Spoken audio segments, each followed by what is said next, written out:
কবে পালিত হবে জন্মাষ্টমী? ঠিক কোন সময়ের মধ্যে করতে হবে বালগোপালের আরাধনা? জেনে নিন পুজোর সঠিক সময় ও পুজোর বিধি। পুরাণ অনুসারে ভাদ্র মাসের কৃষ্ণপক্ষের অষ্টমী তিথিতে জন্মগ্রহণ করেন ভগবান শ্রীকৃষ্ণ। বিষ্ণুর অষ্টম অবতার শ্রীকৃষ্ণ মধ্যরাত্রে রোহিণী নক্ষত্রে ধরাধামে অবতীর্ণ হন। এই কারণে মধ্যরাত্রে জন্মাষ্টমীর পুজো করা হয়ে থাকে। জেনে নিন এই বছর কবে পড়ছে জন্মাষ্টমী এবং ঠিক কোন সময়ে গোপালের আরাধনা করতে হবে। পঞ্জিকা অনুসারে ভাদ্র কৃষ্ণা অষ্টমী তিথি অর্থাৎ জন্মাষ্টমী পড়ছে 15ই আগস্ট রাত 11:49। অষ্টমী থাকবে 16ই আগস্ট রাত 9:34 পর্যন্ত। উদয়া তিথি অনুসারে 16ই আগস্ট পালিত হবে শ্রীকৃষ্ণের জন্মাষ্টমী। জন্মাষ্টমীর পুজোর শুভ মুহূর্ত। শ্রীকৃষ্ণ জন্মাষ্টমীর পুজোর শুভ সময় শুরু থাকবে রাত্রি 12:04 থেকে রাত্রি 12:47 পর্যন্ত। এই 43 মিনিটের মধ্যে জন্মাষ্টমীর পুজো করা সবচেয়ে শুভ। কি কি লাগবে জন্মাষ্টমীর পুজোয়? জন্মাষ্টমীর পুজোয় শসা দিতেই হবে। ছোট্ট গোপালের পুজোর সামগ্রীর মধ্যে শসা রাখতেই হবে। এছাড়া গোপালকে বসানোর জন্য পিঁড়ি ও হলুদ কাপড় খুবই জরুরি। এছাড়া প্রদীপ, ঘি, মধু, দুধ, পলতে, গঙ্গাজল, দই, ধূপ, চাল, তুলসী পাতা, ফল, মিষ্টি, মিছরি প্রয়োজনীয়। এছাড়া গোপালের জন্য নতুন পোশাক, গহনা, ময়ূরের পালক ও বাঁশি কিনতেই হবে। জন্মাষ্টমীর পুজোর বিধি। জন্মাষ্টমীর দিন সকালে গোপালের আরাধনা করুন এবং রাতে শ্রীকৃষ্ণের পূজা করুন। এর জন্য ভোরে উঠে আগে পূজার স্থান পরিষ্কার করুন। তারপর পিঁড়িতে লাল কাপড় বিছিয়ে দিন। সেখানে গোপালকে প্রতিষ্ঠা করুন। গোপালে গঙ্গা জল দিয়ে স্নান করিয়ে নতুন পোশাক ও গহনা পরিয়ে সাজিয়ে দিন। তার সঙ্গে ফুল ও চন্দনে সাজিয়ে তুলুন গোপালকে। এরপর ফল, মিষ্টি, মাখন, মিছরি, চিনি ও অন্যান্য বস্তু নিবেদন করে তার আরাধনা করুন। গোপালকে দোলনায় বসিয়ে দোলাতে ভুলবেন না। সবশেষে আরতি করুন ও সবার মধ্যে প্রসাদ বিতরণ করে দিন।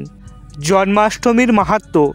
শ্রীকৃষ্ণের জন্ম শুধু ঐতিহাসিক ঘটনা নয়, এটি ধর্ম, ন্যায় ও প্রেমের প্রতীক। যদা যদা হি ধর্মস্য গ্লানি ভবতি ভারত। এই শ্লোক অনুসারে শ্রীকৃষ্ণ যুগে যুগে ধরাধামে অবতীর্ণ হন। জন্মাষ্টমী পালন আমাদের ন্যায়, প্রতিষ্ঠা, ভক্তি এবং সৎকর্মের গুরুত্বের কথা মনে করিয়ে দেয়। জন্মাষ্টমী কেবল ভগবান শ্রীকৃষ্ণের জন্মের আনন্দকেই তুলে ধরে না, বরং জীবনের ধর্মনীতি এবং প্রেমের উচ্চ আদর্শকেও অনুপ্রাণিত করে। এই উৎসবটি সারা দেশে অত্যন্ত উৎসাহ ও উদ্দীপনার সঙ্গে পালিত হয়, যার মধ্যে রয়েছে ভজন, কীর্তন এবং রাসলীলা পরিবেশন। জন্মাষ্টমীর কথা। কিংবদন্তি অনুসারে মথুরার অত্যাচারী রাজা কংস দেবকীর অষ্টম পুত্র তাকে হত্যা করবে এই ভবিষ্যৎবাণী শুনে ভীত হয়ে পড়েন। তাই তিনি দেবকী ও তার স্বামী বাসুদেবকে বন্দী করেন এবং প্রথম 7 সন্তানকে হত্যা করেন। অষ্টম পুত্রের জন্মের সময় সেই রাতে বজ্রপাত হয়, তালাগুলি স্বয়ংক্রিয়ভাবে খুলে যায় এবং ভগবান শ্রীকৃষ্ণের জন্ম হয়।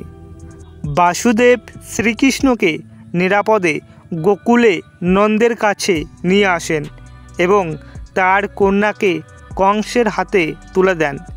পরে ভগবান শ্রীকৃষ্ণ কংসকে হত্যা করে শাস্তি দেন এবং অধর্মের অবসান ঘটান।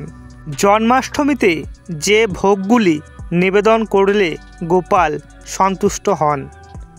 যেসব মন্দিরে গোপালের জন্মতিথি বিশেষভাবে পালিত হয় সেখানে মহা সমারোহে শুরু হয়ে গিয়েছে প্রসাদ তৈরির তোড়জোড়। অনেক বাড়িতেই নিষ্ঠার সঙ্গে পালিত হয় এই উৎসব। মাখন মিছরি।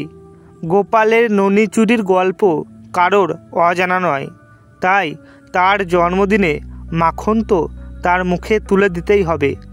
খাঁটি দুধে তৈরি মাখনের সঙ্গে মিছরি মিশিয়ে তৈরি করা হয় মাখন মিছরি। গোপাল কলা। নারকেল কোড়ার সঙ্গে ভিজিয়ে রাখা চাল ও ফল দিয়ে মিশিয়ে তৈরি করা হয় বিশেষ ভোগ। নাড়ু। এমনিতে কৃষ্ণকে নাড়ু গোপাল বলে ডাকা হয়, তাই জন্মদিনে নাড়ু অবশ্যই রাখতে হবে প্রসাদ হিসাবে। তালের বড়া। বছরের এমন সময় গোপাল জন্মেছিলেন যখন সেটা আবার তাল পাকার সময়, ফলে তাল ছাড়া শ্রীকৃষ্ণের পুজো প্রায় অসম্পূর্ণ। তাই একেবারে ঘিয়ে ভাজা মুচমুচে তালের বড়া দেবতার সামনে থালায় সাজিয়ে রাখতেই হবে। ক্ষীর। ননির পাশাপাশি গোপালের ক্ষীর খাওয়ার কথা শোনা যায়, তাই তার জন্মদিনে ক্ষীরের পায়েস রাখতেই হবে। রাবড়ি। দুধ, দই, মাখনের মতো শ্রীকৃষ্ণের প্রিয় খাবার হলো রাবড়ি, তাই জন্মদিনে ভগবান শ্রীকৃষ্ণের সামনে ভোগ হিসাবে রাবড়ি করতেই হবে। মালপোয়া। শ্রীকৃষ্ণের প্রিয় খাবারগুলির মধ্যে অন্যতম মালপোয়া। জন্মাষ্টমীর প্রসাদে রাখতেই হবে মালপোয়া। জন্মাষ্টমীর সময় শ্রীকৃষ্ণের শক্তিশালী মন্ত্র জপ করা খুবই শুভ। ওম নমো ভগবতে বাসুদেবায়।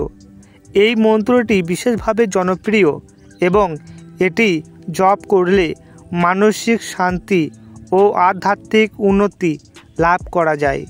এছাড়া হরে কৃষ্ণ কৃষ্ণ কৃষ্ণ হরে হরে, হরে রাম রাম রাম হরে হরে এই মহামন্ত্রটিও জপ করা হয়। জন্মাষ্টমীর দিনে এই মন্ত্রগুলি জপ করলে শ্রীকৃষ্ণের আশীর্বাদ লাভ করা যায় এবং জীবনে শান্তি, সুখ, সমৃদ্ধি আসে। তো বন্ধুরা, আজকের এই ভিডিওটি আপনাদের কেমন লাগলো অবশ্যই কমেন্ট করে জানাতে ভুলবেন না।